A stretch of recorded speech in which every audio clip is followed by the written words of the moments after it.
History himal som photographer tinia amani turangai la hei tunlai chu mingthat du wanga dam lo bok sop chau em te thil pek pelai social media tilan tumze mai hi chu afu viau lo mu po anuam lo ve ron tia Alexa chungchang a sei ni turangai la Alexa khongai tha khop mai chu tilai jun tampui nam pelai la a anat tuak ti khriat le engmo video mi puin an mu duang ti hisapat tarla na tam khop me ka chana la phe chung kala tilang lutuk lawa en po nuam lem lawa ka thil ve do mai ni wang hi ka on sei cho do he donation te kan khon thina ni e donation kan khon hianin donation pe tu te hian kan pe nge yam ti khriat na hin thalak te hin phut ve thina video te hin phut thina ma se ke ka ngai dan ni chi lo dem ring hi ngai dan te te kan nei ve kan ya ke na donation ka khon hin ka pe lai pu ka te langai lawa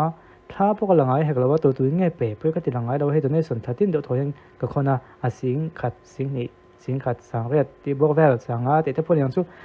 ti fulo chang pi chon sang thum sang ni te polu ta a chan chu kan kal pui dan hi a ma ka vei do thina ni wang ke chu e mani ngai dan he ka la po langa khon ka ni dam lo boka ka tam pui tu te hi an din mun atlang pui ka sei thok thok ka tu te nge khriat the tu ka sei ka du lam lawa a chang phe chon surprise te kan tu thin ve boka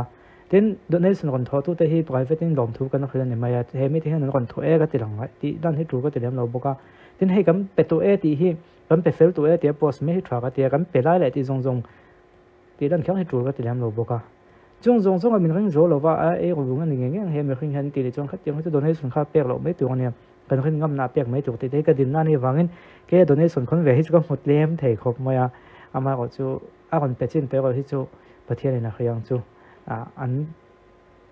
phal tak le an thin lung tak taka khati ka kon tho khan thina chu ta chuan sela sin hu tha kan lak pi kan ti hian a donation tho a poisa tho tu hian an phut ve thina ni am phut ta wangin than lak puya ti khan an pelai ten ti vel veka hi chu social na a om le zo thina bikin Alexa chungcha a phe chon en pon hom lam lawa khong ai thla ka a poisa pelai khatia watia ti kha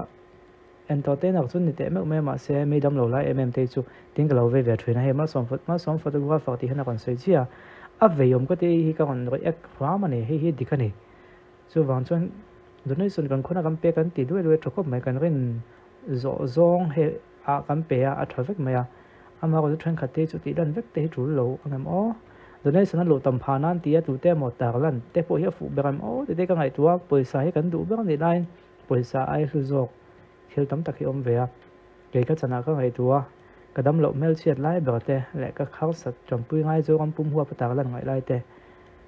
sum tam tak ai hming thathi than jok tu kan yan tiang devin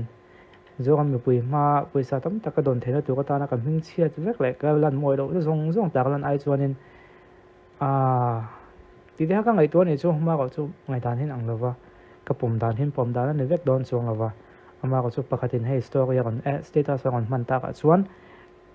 ka pom dan ka kon au chua pui ve bok ani helai hani tunga ni kan khriat ka ringa emo hemi da he phalo chu tle min in naw ve mai thea zama ri tri ka tina free ma ti munom tu jing miral than tluanga lana chuan chatuan ka min pan san ta ti ka lo khengai do wa hi voina ka mu ve chawa azia lo hle mai kan fel to don ti mi te le tin zuala ti vel zuala apo khana chang ka khian doktora hanmo ama chu min khakher lo mai thema se kan lo khriat le tuk le kan lo en than tuk lo thera maya azia lo hle mai tam takin khriat lo ka hin thoina hi ta ka hi nge ke hi kan news lo the khop me tu na ka khwe ve chawa azia lo hle mai hi awi om hle mai ti ha kan sei duwa he thalak hi ka mu na ri to zola no hingan ti to panga zola no hi kan ri ekhata zola no ri ekhinwa ma ani hi chu anui do to ya azo der me he thalak ka mu yan a thian nu zo khi ana songa tang a ti ngai dang kan nei ni he thalak ka mu lai ka la khia ma na me to san chu lim thui ve reo me ya ma se a mel tha zo ka hi mi zo kan min kon oi tlei zo ta sat me ya nang dai ve reo mai he la ya hian a caption hi ama in ka oi kan ka ti ka da tha ma se ko thei ngul dia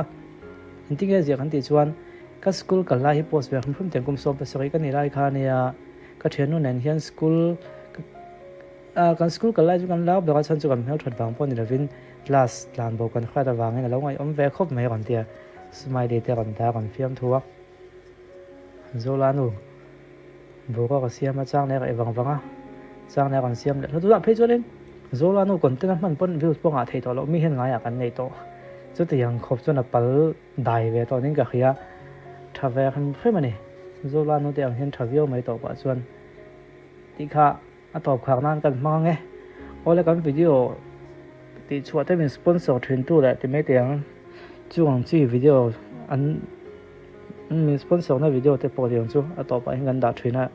เราเอ็นสักทีละเราเอ็นนี่ละกันหมอจงตักเตะจนเราบวกเบี้ยละกันเครียดเจียนดูที่ใช้สมาร์ทโฟนนั้นบ้างตาหลังจากการเมสเซจที่ปนว่าทนเกี่ยวกับหัวจะประจังที่ปนนี่ค่ะไอเที่ยวจงให้แบบเขาเจียวดูเขาไม่กันตีนี่ปนว่าอีว่าแบตเตอรี่นังงูคอมเมนต์จอดเราวิ่งคอมเมนต์ให้ฉันจะกันเชียงไงไม่รู้เนี่ย Hello mi online shop ti chuan in tan thulom em main ron chop chwa ke Japan brand ngai sanna channa chakcha mai original an ron chop chwa ka tin hei hi no pang kumru ka changa buitling chan kin to thlenga ei thei tur siam ani a ramchang kang jok tena an ron siam chwa ani boka abel chian ngam a review anei cha mai boka ni changlai te tan a chale zwal a tin box khata yan mum zani somsari a oma thlathum ai ani a thlathum ai hi course khatina ani review tam tak ania chang thailo mi beidong to tak te puina anlo san puile chan pui ani a rule tha ati chaka calcium cha ani tel ngal bok ani